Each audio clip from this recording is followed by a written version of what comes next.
The call came in on a Tuesday morning, which was already off. Most of our recoveries in April cluster on weekends, when hikers or ranchers find something, and the volume of border crossers going down builds up through the hot stretch. This one was different because a Border Patrol agent had flagged it while checking a sensor line, roughly 9 miles southeast of Arivaca. I loaded my kit into the truck and drove out with Mel, one of our forensic techs, who was going to run camp while I worked the scene. We got there around 10. The site was a shallow wash under a stand of mesquite, the kind of spot where people who've been walking for days lie down in the shade and don't get up. The remains were mostly skeletal, partial mummification on the left side, where the body had been shielded. Female, probably late 20s. Been there maybe 8 to 10 months based on the vegetation growing through the ribs. Standard, if that word means anything. I spent the first 2 hours just doing the work. Photographs, grid, personal effects cataloged in place. She had a rosary in what was left of her jeans pocket, and a phone that was so cooked by the sun the plastic had warped around the battery.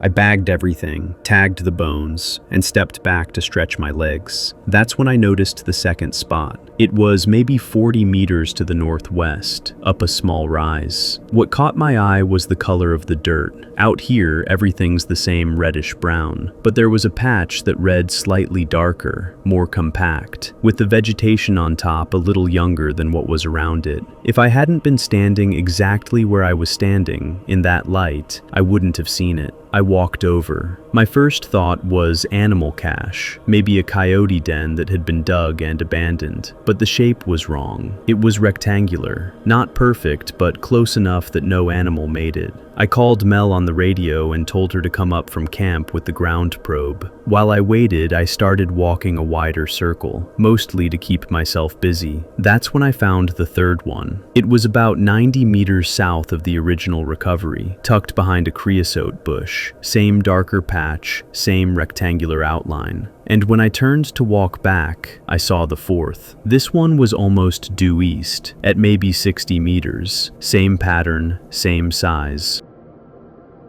I stood in the middle of them for a minute and did the math. 3 burials, plus the woman I'd been working on all morning. Whoever dug them had done it deliberately, spaced out but not random. Not close enough to be one grave, not far enough to be a coincidence. Mel came up the rise with the probe and I could see her face change as she counted the spots I was pointing at. "That's not right," she said. "No." "Are we still working the one we came for?" "We're working all of them now." I called it in. Sheriff's office said they'd get a team out, but it would take a couple hours since we were deep off the road. Mel and I did what we could without disturbing anything. Photographs, GPS marks, measurements. I didn't want to probe any of the 3 new ones until the detectives were there, but I could see something at each of the sites, sitting on the surface, and that was what really started to bother me. At the closest one, on top of the dirt, was a pocket watch. Not modern, old, brass. The kind of thing someone might have inherited from a grandfather. The chain was broken, and the glass was scratched, but it was intact, sitting flat on the ground like someone had placed it there.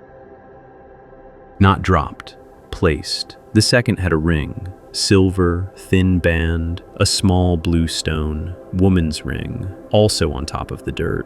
The third had a plastic keychain from a car dealership in El Paso, a little rectangular tag with a phone number on the back. I took photos of each of them from 3 angles without touching anything. Mel was quiet, standing by the first burial with her hands in her back pockets. "You see how the vegetation on top is different?" she said after a while. "Yeah, like it grew back in stages." She was right. The 3 burials weren't done at the same time. The one with the pocket watch had the youngest growth on top, maybe a couple of months. The keychain grave was older, close to a year. The ring one was somewhere in between. Whoever did this had been coming back. The detectives arrived a little before 3. I walked them through everything and watched their expressions do the same thing mine had done. One of them, a woman with gray at her temples who I'd worked with a couple times before, kept looking around at the horizon while I talked. Not scanning for someone, more like she was trying to picture the person who'd chosen this spot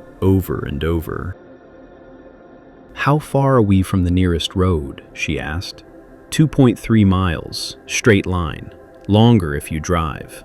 So whoever did this walked in with a body 3 times and walked back out. That's what it looks like. We worked the site until dark and came back at first light. It took 4 days to fully process the 3 additional burials. The remains in all 3 were consistent with what we see out here. Undocumented migrants, dead of exposure or dehydration before they were placed in the ground. Nothing on the bones themselves suggested they died from anything other than what the desert does to people. That was almost the worst part, honestly. Whoever put them there hadn't killed them, they'd just found them, or been near them when they went down. And then they'd gone through the effort of digging. The IDs came back over the next few weeks. All 3 had been missing persons reports from different years. One from 2019, one from 2020, one from late 2021. All 3 had crossed somewhere in the corridor west of Nogales. All 3 had families who'd been calling the consulate for months or years. The personal items were the part that stayed with me. The pocket watch didn't belong to the man buried under it. It was traced to a missing persons case out of Yuma from 2017, a hiker who'd never been found. The ring belonged to a woman reported missing from Tucson in 2018, also never recovered.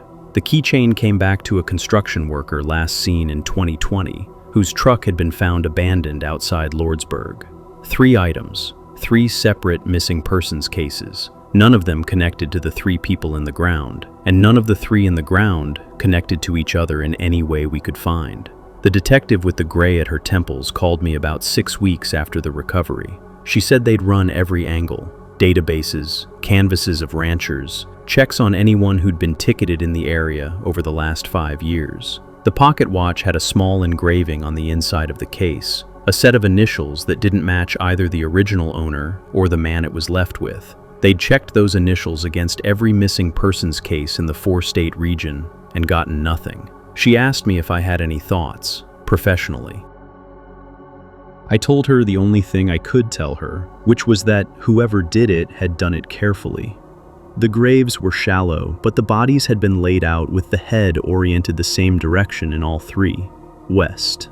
The dirt had been tamped, not just kicked back in, and the objects on top hadn't been thrown down. In 2 of the 3, you could see a small depression in the sand where the item had been pressed into place.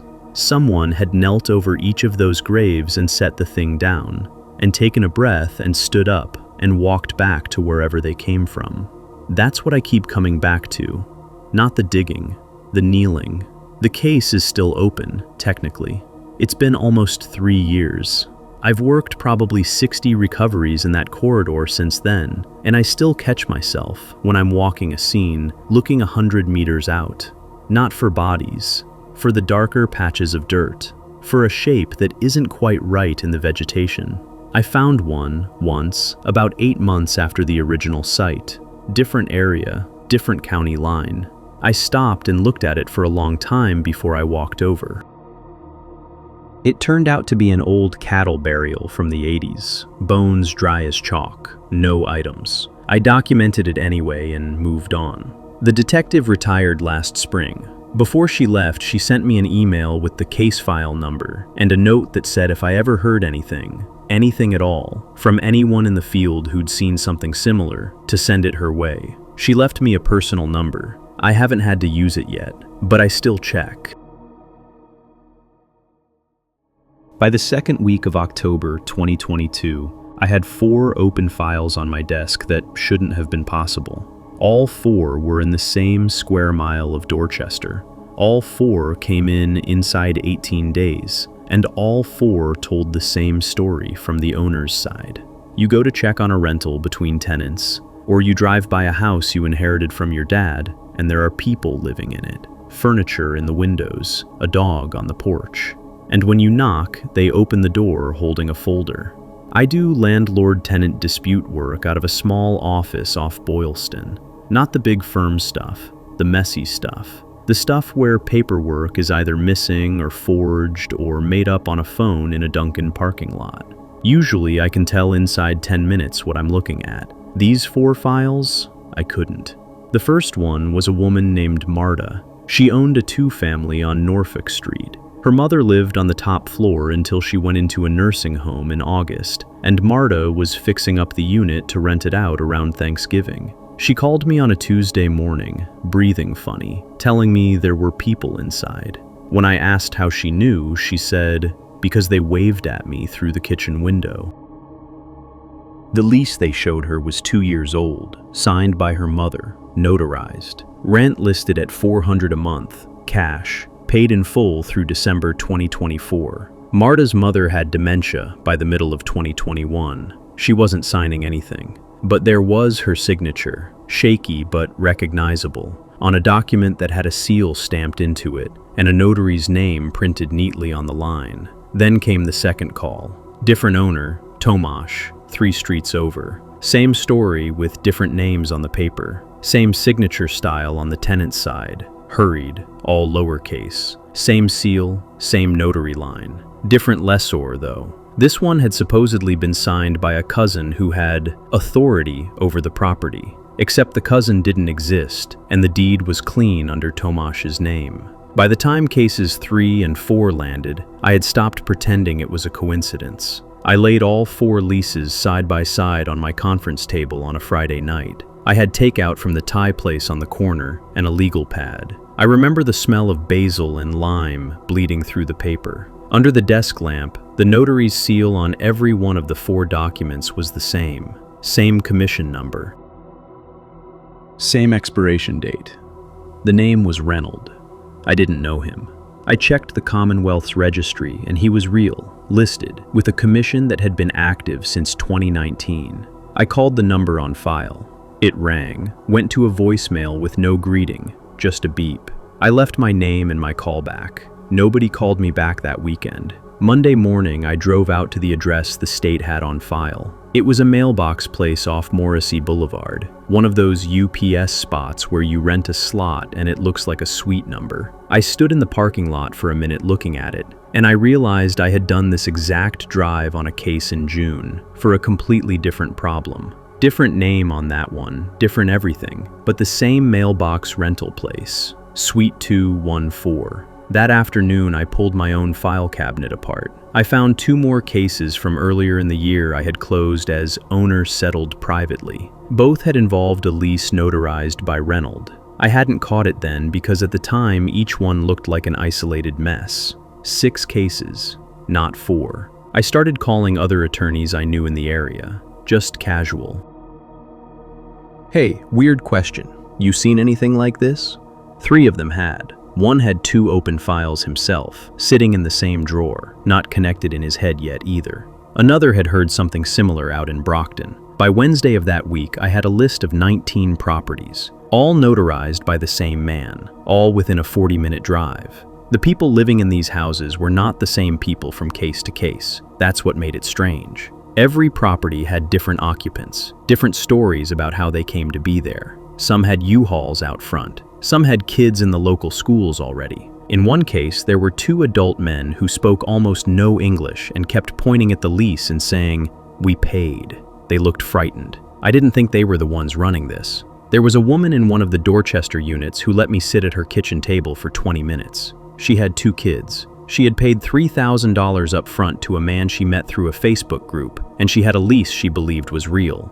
When I told her the owner had never seen it and never met her, she stared at the plastic tablecloth for a long time. Then she asked me what she should do with her groceries. I started going out to the properties myself, not to confront, just to look. I would park across the street with a coffee and watch for 20 minutes. On Norfolk Street, on a Thursday around 4, a black sedan pulled up in front of Marta's 2 family. A man got out, went inside without knocking, came back out 8 minutes later carrying an envelope, and drove off. I wrote down the plate. 2 days later, I was in my office late, maybe 9, going through the 5th of 6 leases with a magnifier because something about the seal impression was bothering me. My office is on the 2nd floor. The buzzer downstairs is broken half the time. I heard the door open in the stairwell. I froze. My hand went to the phone. A man's voice from the landing. "Hello?" I didn't answer. He said hello again, then I heard footsteps go back down and the outside door click shut. When I looked out my window into the street, the same black sedan was parked half a block up. It sat there for maybe 6 minutes, then it left. I don't scare easy. I've had angry landlords, angry tenants, one guy who tried to serve me his own eviction papers back at me. This was different because I hadn't done anything yet. I had a stack of paper on a table, that was all, and they already knew where the table was. I stopped taking calls at the office after 7. I made copies of everything, twice, and kept one set at a friend's place in Somerville. I wrote out a timeline of every case, every property, every occupant, every date, and I cross-referenced it with the notary's log entries, which I had pulled from the registry. The log was clean on its face, neat handwritten entries, but the volume was wrong. He was averaging 11 notarizations a week for 8 straight months, all residential leases, all in the same cluster of neighborhoods. No wills, no powers of attorney, no car titles, just leases. That is not how a normal notary book looks. I put the whole thing together into a package. Timeline, plat maps with each property flagged, copies of the 6 original files I had personally, the 19 properties my colleagues had confirmed, the mailbox address, the sedan plate, screenshots from the registry, and a 2-page cover memo explaining the pattern. Then I called an old classmate who worked at the Attorney General's office and asked if I could bring something in that afternoon. She read the memo in front of me. She got about halfway down page 2 and picked up her phone. The investigation took months. I gave 3 interviews to their people. I never testified in court because it didn't go to trial in the way I expected. Reynolds surrendered his commission in February. His lease book, when they seized it, had entries dated for days he was out of state, signatures for people who had been dead for over a year, and stamps on documents that had been generated by a template someone was selling for $200 a lease on a private forum. 4 people were arrested that I know of. There may have been more. The ring had been placing tenants into vacant or underwatched properties, collecting a fee up front from the occupants who thought they were getting a real deal on rent, and then using the delay of the eviction process to extract money from the actual owners to leave quietly. The occupants were victims too,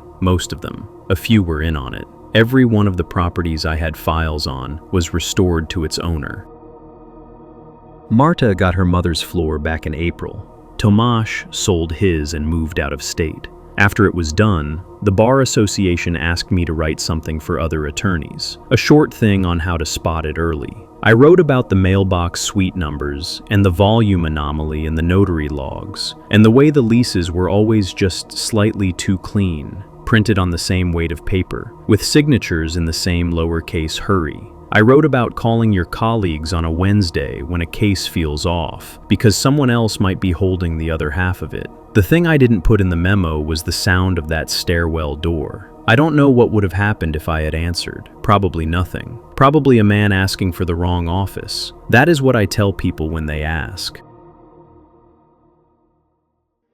The house I rented sat at the end of a private road outside a town called Boone. And if you've never been to that part of North Carolina in January, the closest word I can give you is sealed off. Snow up to your knees on the shoulder. No cell signal past the last switchback. The kind of silence that makes you cough just to hear something. I'd booked the place through one of those small Airbnb-style listings, not the big platforms. 2-bedroom cabin, wood stove, propane backup. The owner, a guy named Wes, met me at the top of the drive with the keys and a hand-drawn map of where the well pump was, and how to reset the breaker if the space heater tripped it. He was in his 60s, gray beard, Carhartt jacket that smelled like sawdust. Nice man. Answered every question I had before I asked it. I was there to write. That's it. No boyfriend, no dog, no coworker on Zoom. I'd taken 6 weeks off from a job I was starting to hate, and I wanted to see if I could finish a draft of something I'd been picking at for 2 years. I brought 2 duffel bags, a laptop, a French press, and about $40 of groceries from the Ingalls down in the valley. Before Wes drove off, He pointed across the little clearing at another cabin, same style as mine, maybe 50 yards away through the trees, darker wood, steeper roof. "That one's empty," he said. "Owners are in Florida till April. If you see a truck up here that isn't mine, call me. I'll come check." I said okay.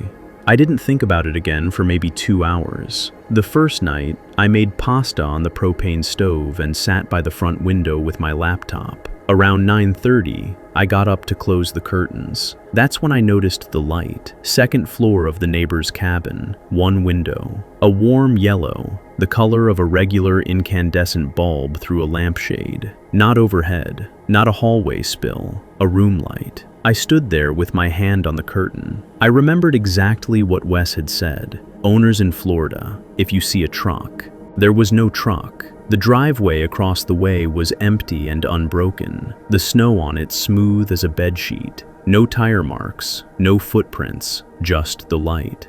I told myself it was probably on a timer. Every house I've ever house sat has had a lamp on a timer. That's normal. That's what people do. I closed the curtain and went back to the couch. Around 11, I looked again. Still on. Same window, same shade of yellow, nothing moving behind it. No shadow crossing. I went to bed. The second night, I noticed it came on at exactly the same time. I was doing dishes at the sink, and the sink faces that side of the property. It wasn't on at 7:45. At around 8:15, I turned around to grab a dish towel, turned back, and there it was, yellow square in a black cabin. I stood there and dried the same plate 3 times. The thing about a light on a timer is that it's supposed to make you feel safe. That's the whole point. From the road, a burglar is meant to look up, see a lamp on the second floor, think somebody's home, and drive past. It's the oldest trick you can buy at a hardware store. $15. Plug in the timer, plug in the lamp, set the dial. But when you're the only other person on a mountain, and you know for a fact that cabin is empty, the effect is exactly the opposite. You start watching it. Because a light in an empty house is the kind of thing that should have an explanation. And the longer you don't have one, the more your brain starts filling in the gap on its own. By the third night, I'd stopped writing. I'd sit on the couch with my laptop open to a blank page, and I'd look up every 10 minutes. I wanted to catch the moment it came on. I never did. Either I'd blink, or I'd get up for water, or I'd glance down to type a sentence. And when I looked back, the window would be lit. It felt like the cabin was waiting for me to look away. On the 4th day, I decided I was being ridiculous. I put on my boots and my coat and I walked over. Broad daylight, maybe 2 in the afternoon. Sun so bright off the snow, it made my eyes water. I crossed the clearing slowly because the crust on top of the snow kept breaking under my weight, and I didn't want to twist an ankle out there with no signal. The cabin looked the way Wes had said it would, sealed up for winter. Shutters latched over the downstairs windows from the inside. Front door locked, deadbolt engaged. One of those combination lock boxes hanging off the handle. A rolled-up welcome mat leaning against the wall next to a stack of firewood covered in a blue tarp. Everything had that stiff, undisturbed look of a place nobody had touched in weeks. I stepped back from the porch and looked up.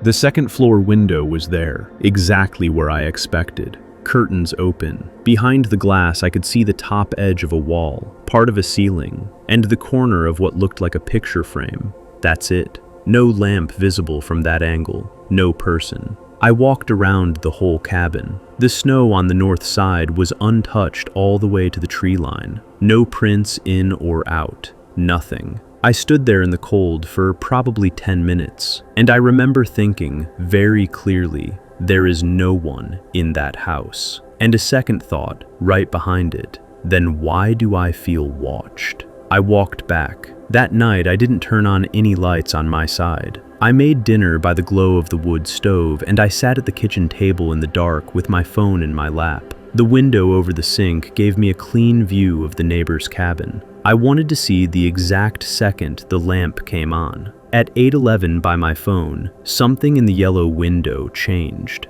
Not a flick, more like a slow bloom, the way a filament warms up. From black to amber to full glow, maybe over the course of 2 seconds. Then steady. I couldn't breathe right for a minute. I know that sounds dramatic for a lamp, but my whole body had been leaning toward that window for 4 days, and when it finally did its thing in front of me, in real time, with no truck in the driveway and no prints in the snow, something in my chest just squeezed. I stayed at that table for another hour. Nothing else happened. No second light, no shadow, just the one square of warm yellow hanging in the trees like it had every night. I went upstairs and locked my bedroom door, which I hadn't done any of the previous nights, and I put a kitchen chair under the handle. I felt stupid doing it, and I did it anyway. In the morning, I hiked out to where I could get 1 bar of signal, and I texted Wes. I tried to keep it casual. Said something like, "Hey, weird question. Is anyone supposed to be at the neighbor's place? There's a light on upstairs at night." He wrote back almost immediately, "No one there, on my way up."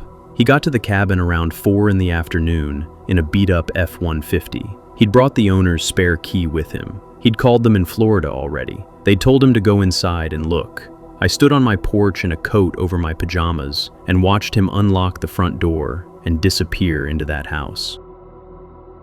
He was in there maybe 12 minutes. It felt much longer. I remember counting the trees along the driveway, then counting them again because I couldn't stand just standing there.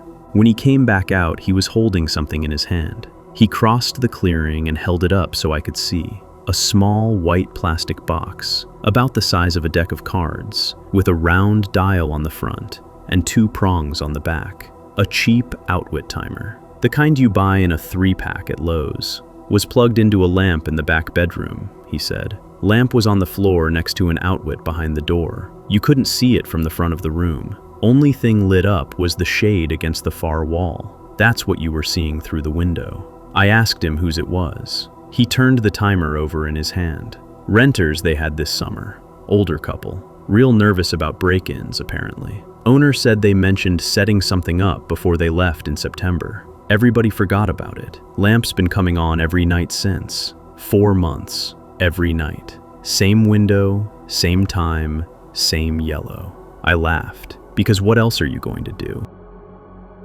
Wes laughed too, but only a little. And he didn't quite meet my eye when he did it. He put the timer in his coat pocket and said he'd let the owners know, and that was that. I stayed the rest of my 6 weeks. I finished my draft. Some nights, I even sat by the window on purpose to prove to myself I could. But here's the part I keep coming back to. That whole first week before I asked Wes, I was completely sure something was wrong over there. My body was sure. And it turned out I was right, in a way. Something was wrong. It just wasn't what I thought. A stranger I'd never met, months ago, in a room I'd never been in, had reached over and set a dial. And every night after that, whether anyone was in the house or not, whether anyone was watching or not, the light came on at 8:11 and stayed on until morning. That's the part that stuck with me, not the fear, the math. How long that little box would have kept clicking on if I hadn't been the one to sit at that window and count.